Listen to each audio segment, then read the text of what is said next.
자, 지금 문자들이 좀 많이 들어와 있는데 저희가 문자 좀 잠깐 체크를 하고 가도록 하겠습니다. 끝번호 7179님의 문자입니다.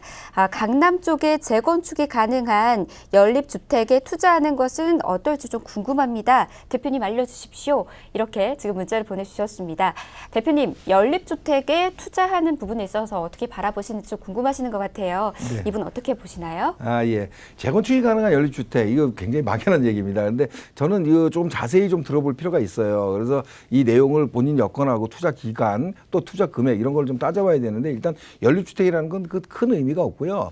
일단 어떤 지역이든가가 또 중요하고, 강남 내에서도 또 근데 이 사업 속도가 또 굉장히 중요합니다. 그래서 결론부터 말씀드리면 조금 지금 보수적으로 가야 됩니다. 지금 적극적인 방법은 좀 안 되고요. 이거는 좀 중장기적으로 봐야 되는 시점이 아닌가 이렇게 좀 생각이 들어요. 그래서 이건 뭐냐면 지금 현 정부 정책에 대해서 재건축 시장에 대한 규제가 계속 들어옵니다. 이런 것들이 결과적으로 앞으로 그 좋은 분위기를 갈 수 있는 여건은 당분간은 없거든요. 그렇다면 최소한 5년 이상의 어떤 시장을 내다보고 투자를 해야 되는데, 그러면 이 정책에 대한 시장에 대한 변동성이 너무 크다라는 거죠. 그래서 이런 부분들은 조금 좀 살펴서 들어가야 되지 않겠나 이런 생각이 듭니다. 제가 이런 시기에도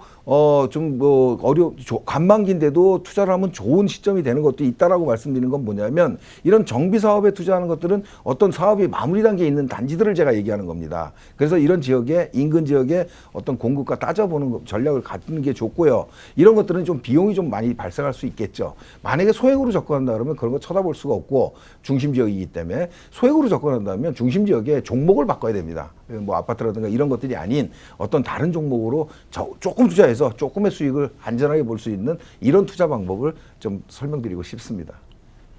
네, 투자 전에 이제 주변 한번 꼼꼼히 바라보실 필요가 좀 있을 것 같습니다. 자, 다음 문자도 볼게요. 끝번호 1689님의 문자입니다. 영등포 양평 현대 2차 30평대를 실거주금 투자 목적으로 매수해도 될까요? 이렇게 문자 보내주셨습니다. 대표님, 지금 실거주 겸 투자 목적으로 지금 매수 보고 있으시는데요. 이곳 어떻게 또 바라보실까요?